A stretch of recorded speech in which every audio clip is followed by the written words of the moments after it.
Di Mahasiswa Farm kita mengambil tema di mana kita akan belajar bersinergi dengan alam. Nah, hewan, tumbuhan, semesta itu memiliki pesan-pesan moral untuk manusia, kebijaksanaan, dan lain sebagainya.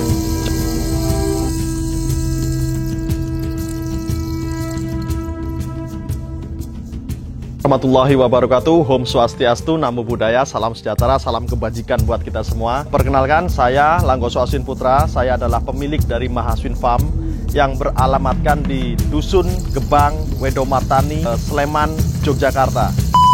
Mahasiswa Farm itu berdiri tahun 2013. Sejak kami merantau di Jogja tahun 2012. Jadi ketika kita merantau, kita harus menyambung hidup, bertahan hidup di Yogyakarta, di mana pernah menjadi tukang ojek, kita pernah menjadi asisten tukang bakso untuk bertahan hidup.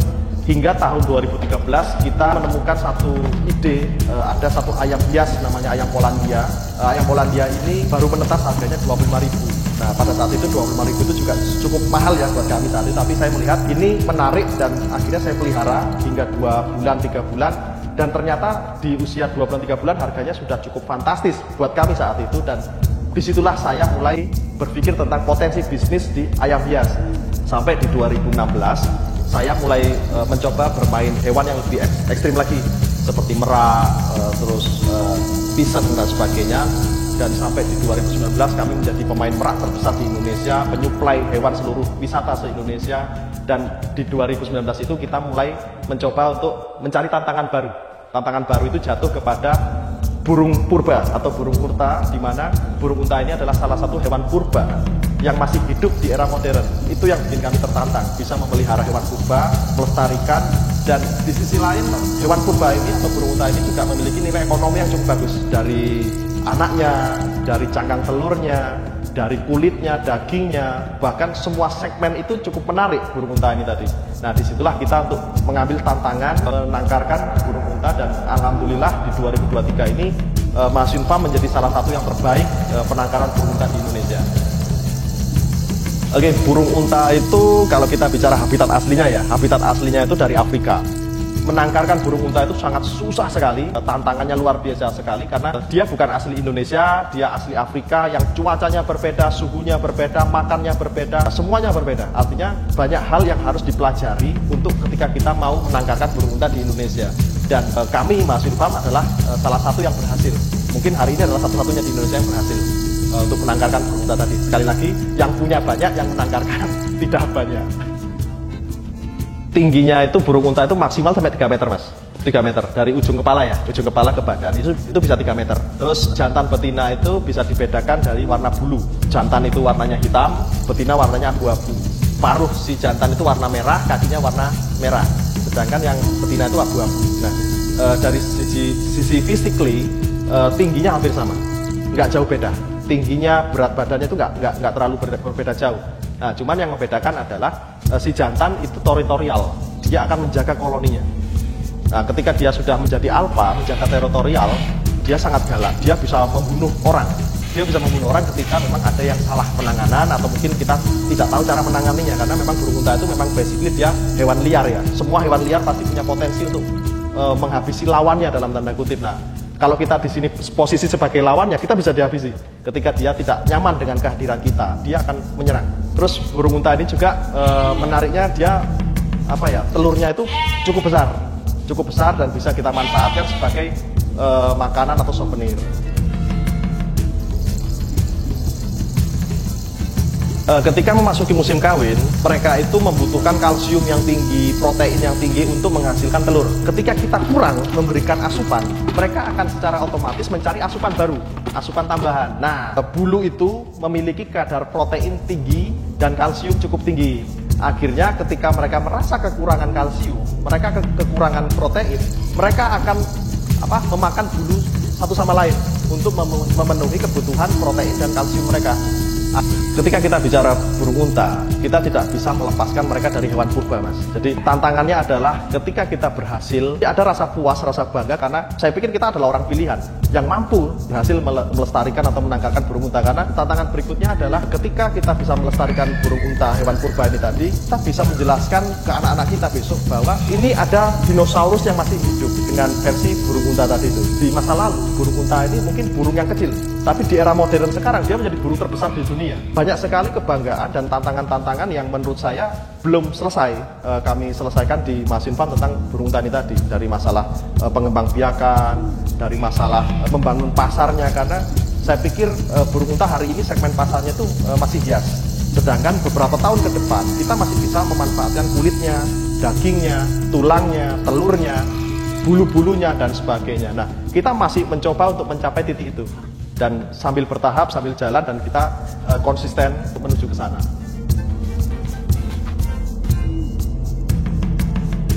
Kalau kita bicara asal-usulnya, di Afrika itu kan panas dan jarang sekali ada hujan.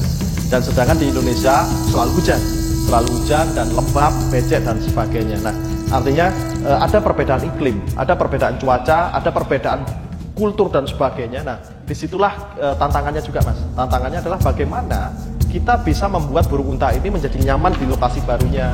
Burung unta ini menjadi survive dan bisa beternak dengan normal di Indonesia. Karena memindahkan atau merubah gaya hidup itu tidak mudah. Kita butuh proses menemukan settingannya setelah kita mengalami percobaan yang cukup panjang. Makanan alhamdulillah Mas, di toko-toko pakan dan sebagainya kita bisa pakai itu, walaupun kita harus tambahi karena kadar proteinnya, kalsiumnya itu masih kurang untuk ukuran burung unta. Nah, kita tinggal menambahi saja, kita tambahi kadar proteinnya, kita tambahi kalsiumnya, mineralnya dan seterusnya. Jadi untuk pakan masih bisa kita dapatkan di tempat-tempat yang tersedia di pakan-pakan ayam. Pakan alami biasanya hijau-hijauan, Mas. Jadi kita pakai sayuran, biasanya kangkung, sawi, bayam. Tapi sekali lagi, kita tidak bisa ketergantungan dengan pakan-pakan seperti itu. Kita tetap harus menghitung berapa kebutuhan proteinnya, berapa kebutuhan kalsiumnya, dan ketika rumput ini tadi atau sayuran ini tadi kekurangan di area kalsium, kita harus tambahi suplemen yang butuhkan tadi itu. Beberapa peternakan atau pemilik burung unta itu rata-rata gampang mati karena terlalu dimanja, Mas. Terlalu dimanja, pakai atap, nggak pernah kehujanan dan sebagainya. Jadi makhluk hidup itu kalau malah dimanja, dia malah ringkih. Berbeda ketika dia survive di alam liar, hujan ke hujan, panas kepanasan, dia malah tahan sama cuaca. Nah, tapi kalau kita bicara penyakit, sama seperti unggas lain, dia bisa kena flu burung, bisa kena senot, bisa kena berak kapur, bisa kena inde dan sebagainya. Sama seperti penyakit ayam pada umumnya. Cuman bukan berarti dia kebal.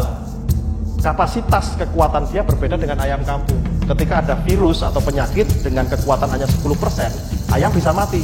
Dia nggak ngefek. Harus punya kekuatan yang lebih untuk bisa menggoyangkan daya tahan tubuhnya si burung unta, karena memang daya fisiknya cukup kuat karena posturnya kan besar. Nah, penyakit atau kelemahan burung unta itu ada di kaki. Jadi kalau burung unta ini kekuatannya ada di kaki, tapi kelemahannya juga ada di kaki. Ketika kakinya bermasalah, dia bisa pincang dan bahkan lumpuh. Ketika makannya terlalu banyak proteinnya, berat badannya terlalu gemuk, kakinya bisa lumpuh juga. Jadi kita harus benar-benar concern memperhatikan kakinya, jangan sampai dia makannya berlebihan, jangan sampai dia kekurangan kalsium, jangan sampai dia cedera, keseleo dan sebagainya ketika kakinya sudah bermasalah. Wassalam. Jadi biasanya kalau di Mahasiswa Farm kita lihat bobotnya berapa, ketika kakinya bermasalah dengan bobot yang terlalu berat, kita sembelih. Hampir mustahil kita bisa membenahi kaki burung unta yang bermasalah, karena bobotnya hampir 200 kilo, dengan kaki yang cuma 2 kita bingung. Mau membenarkan kaki yang keseleo itu nggak bisa, karena kakinya cuma 2. Kita di Mahasiswa Farm itu untuk menutup operasional, kita jual beli anakannya. Jadi banyak permintaan telur, kita nggak melayani. Kita hanya menjual anakan. Kenapa anakan? Karena anakan itu bisa dijual dan pengirimannya masih mudah. Di atas 3 bulan pengirimannya sudah susah. Karena bodinya sudah 3 bulan itu sudah hampir semanusia. 3 bulan hampir semanusia, pengirimannya sudah rumit dan jasa kirim sudah banyak yang menolak. Otomatis bukan tidak laku, tapi kita menjadi sempit.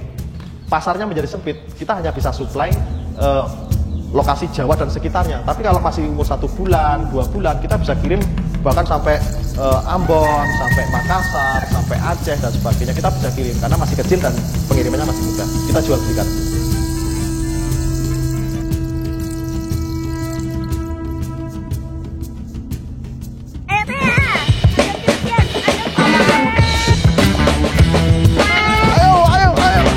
Cara seperti ini.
pori-pori, kelihatan nggak? Ini pori-pori tuh, bintik-bintik hitam itu, pori-pori yang tertutup oleh kotoran. Jadi memang harus dibersihkan.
Kamera bisa kesini nggak?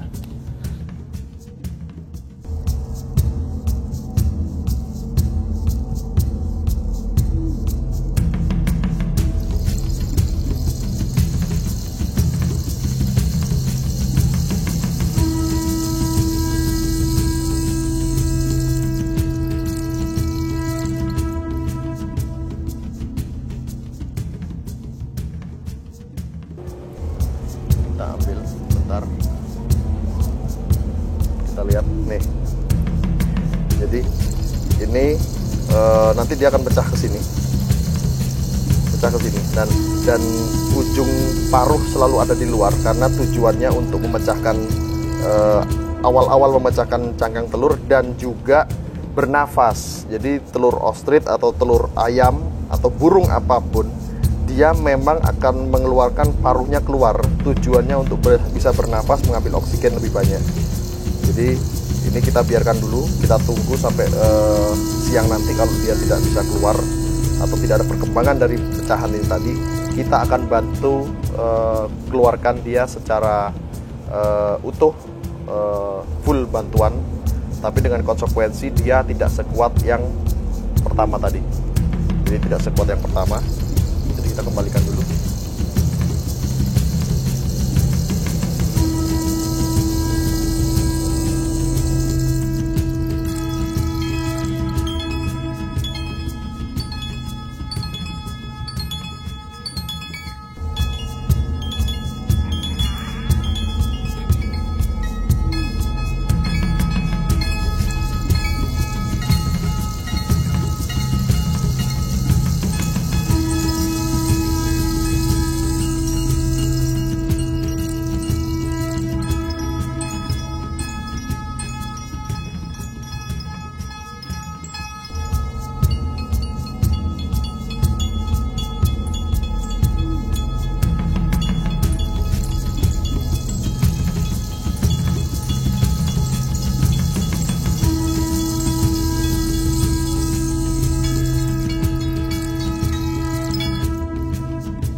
Ini telur sudah cukup lama tapi masih belum bisa keluar, dan ini terpaksa harus dibantu. Jadi sebenarnya membantu telur ostrich itu adalah opsi terakhir ketika memang dia benar-benar tidak bisa keluar. Jadi ini adalah opsi terakhir. Susah banget.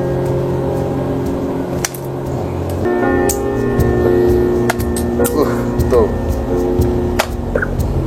Jadi keras banget loh ini. Jadi kita harus bantuin. Coba ambil palu dan. Ini palu mas. Ini sampai harus dipalu ya, biar dia bisa keluar.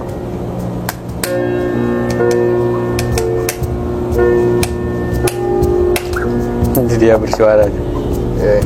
Dibantuin. Tuh. Oke. Luar biasa tebelnya ya.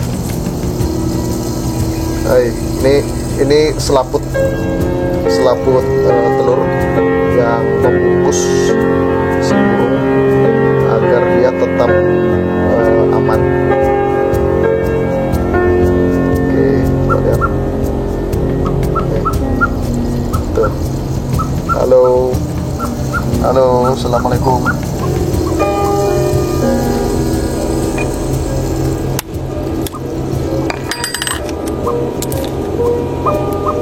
Jadi ternyata selaput telur itu ada 2 lapis. Wow. Woi, santai bos, tenang bos, santai. Nih dia udah keluar ya, ini udah pecah sebenarnya. Ini udah pecah nih, dia udah nendang. Jadi sebenarnya memang cara dia untuk keluar dari telur itu dia menendang si cangkang telur. Dia menendang cangkang telur sehingga cangkang itu terbelah 2 dan dia bisa keluar dari telur.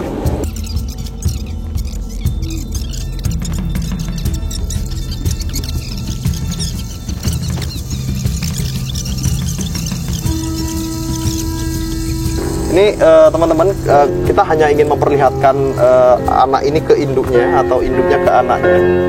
Tapi anak ini tetap harus kita rawat secara manual karena dia dari awal tidak mengalami proses pengeraman. Jadi takutnya ketika kita kasih ke mereka dengan kondisi seperti ini yang ada malah mati. Jadi kita rawat dia sampai besar secara manual. Dan sekarang kita akan kembalikan dia ke mesin.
Burung unta. Burung unta dewasa dan juga yang sudah birahi biasanya dilihat dari paruhnya berwarna merah. Dengan kakinya juga merah juga. Ya pink tua deh gitu. Wah. Dan warnanya hitam kalau jantan. Taswin ini netesin sendiri. Dan itu tuh masih sangat jarang orang yang bisa. Dan ini kalau udah netes di Indonesia bukan impor itu lebih tahan biasanya. Lebih tahan karena dia sudah suhu sama cuaca itu udah iklim Indonesia udah sangat nyatu. Nah ini susah-susah gampang dan biasa kalau binatang itu hoki-hokian. Tidak ada rumus yang pasti, pasti. Karena hoki-hokian dan juga biasanya ya udah ketika kita ngasih cinta mereka ngasih bahagia. Benar. Ya salah satunya ada memberikan keturunan. Lihat sampai gitu. Oh my god, masya Allah, banyak banget. Tuh 2, 3, 4, 5, 6, 7, 8, 9 ekor. Tuan mataharinya tinggi. Guys, ini jantan nih. Kok jantan tuh ekornya tuh keluar penisnya tuh seperti itu. Itu burungnya burung unta. Gitu gede guys. Ketika kocar kacir, andalan saya Pak Sur. Kenapa Pak Sur saya suruh sembunyi? Kalau ada Pak Sur di sini, ini jadi bego semua. Beneran? Iya. Mau masuk lagi? Iya, mau masuk lagi. Lihat sama Pak Sur, lihat. Beneran takluk loh. Langsung jadi bego tuh. Tuh, takluk loh. Udah, maafin. Tuh. Udah. Pak Sur, kenapa bisa nurut sama Pak Sur, kenapa? Tahu ya. Kalau orang Jawa, Mas Irfan biasanya buat njinain hewan itu keteaknya tuh di muka. Apa? Tetap musuhnya ya Mas? Tetap nggak mau. Coba Dalbo dan.